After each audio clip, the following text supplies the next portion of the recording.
최근에 논란이 많은 이유 중에 올해 탈원전이라는 이유가요. 예. 특히 더 우리나라에서는 현재 그동안에 전력 발전소를 너무 많이 지어서 전력이 남아돈다.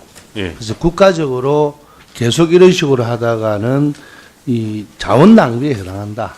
라는 것이 첫 번째고요. 두 번째는 첫 번째는 또 다른 거죠. 이유 중에 이 안전 문제가 알다시피 지진도 없는 지진이 일어났고 옛날에 있었지만 또 가밀 지역이고 380만이 살고 또 다소교의 문제성 또 전력 개통이 이제 같이 있으니까 안정성의 문제성 이런 거 또 사용 후 해결료는 어떤 누구라도 지금 전 세계적으로 해결할 방법이 없는데 너무 많이 쌓여간다. 예. 그래서 이 비용이 엄청나게 들어갈 것이다. 예. 이 미래 세대의 엄청난 걱정거리다. 예. 그리고 이제 마지막으로 또 하나는 신재생 에너지 단가가 낮아지고 있다. 그래서 조만간에 원전보다 역전될 것이다. 그리고 어제 제가 띄워준 그런 방송에도 마찬가지였지만 우리나라가 앞으로 이런 것을 좀 발전시키면 세계적으로 새로운 일거리와 먹거리가 생길 것이고 예. 또 신재생으로 가면 엄청난 고용 효과가 더 많이 나타난다. 또 우리나라처럼 절전 이런 걸 안 하기 때문에 그런 장치의 개발 이런 것도 벤처로 가면 더 많이 개발될 것이다. 라는 것에 시작해서 사실로는 이제 탈핵, 원전을 좀 줄이고 원전을 없애고 하는 방향으로 가자라는 논쟁이 처음에 시작된 겁니다. 예. 그래서 그거는 전 세계적인 추세이기도 했고 사장님은 충분히 이해를 되죠. 예. 예, 그래 가야 되는 게 맞습니다. 근데 이제 공론화위원회 이야기를 하면서 우리나라에서 무슨 갈등이 생기면요. 이 갈등을 사실로는 해결해야 될 당사자들은 이 국회의원들이 민원을 듣고 서로 토론을 해서 새로운 장을 마련해내고 대안을 만들어내야 되는데 국회로 갖고 오면 오히려 정쟁이 됩니다. 오히려 패널 가릅니다. 그리고 전문가라는 분요. 자기 이해관계가 걸려있기 때문에 끝까지 주장을 합니다. 예를 들면 의학 분원 문제도 해결할 방법이 없어요. 그래서 오히려 그거를 소비하고 그걸 자기가 직접 하고 있는 국민들한테 수기 과정을 한 몇 개서 해보자. 그건 충분히 가능한 이야기입니다. 또 그런 과정 없으면 끊임없이 팽가릅니다. 특히 더 우리나라에 감시 감독해야 될 언론이 오히려 이쪽 일방적인 편을 양쪽으로 들면서 언론마저도 중립적인 입장은 아무것도 없고 전부 다 한쪽 편만 드는 또 한쪽은 아까 이야기했던 마피아라는 집단들에 의해서 계속 언론에 그것만 주장하고 또 한쪽에는 새로운 또 이쪽에 반대하는 입장의 이야기만 주장하다 보니까 국민들은 어떤 게 맞는지 몰라요. 그런데다가 특히 더 기관이라는 공공기관이라는 분들이 일반적인 그런 홍보비를 지급하면서까지도 자기들 안전성을 내세우면 국민들은 누구를 믿으란 말입니까? 오히려 이쪽 주장도 있으면 이쪽 주장도 같이 실어주는 그것이 공공기관의 할 일이죠. 공공기관이 원자력 한수원이 내가 이 사업을 하니까 무슨 이익만 보는 단체는 아니잖아요. 국민들한테 정확하게 알려야죠. 이런 피해도 있을 수 있고 이런 안정성도 있다. 하지만 이런 주장도 있다. 이렇게 알려야지 국민들이 그 사이트를 보고 이해를 하죠.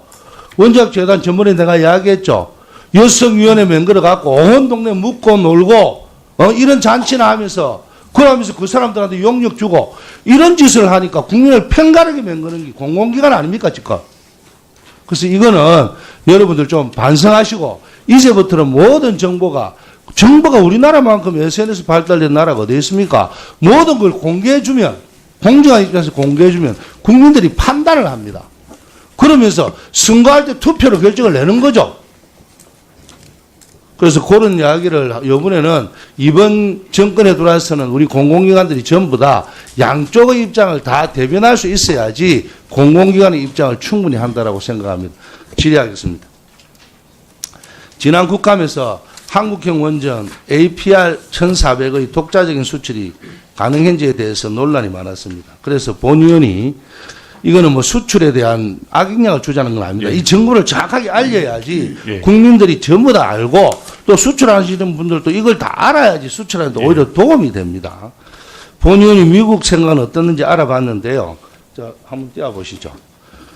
우리로 보면 입법조사처로 볼 수 있는 미국의 CRS에서 이제 이 한국 기업 성공적으로 이전됨에도 불구하고 웨스팅하우스사는 여전히 한국형 포전 원전을 자신의 라이센스 제품으로 간주하고 있습니다. 특히 한국형 원전 APR 1400이 미국 설계에 기반을 두고 있기 때문에 미국의 수출 규제가 지속적으로 적용될 것이라고도 되어 있죠.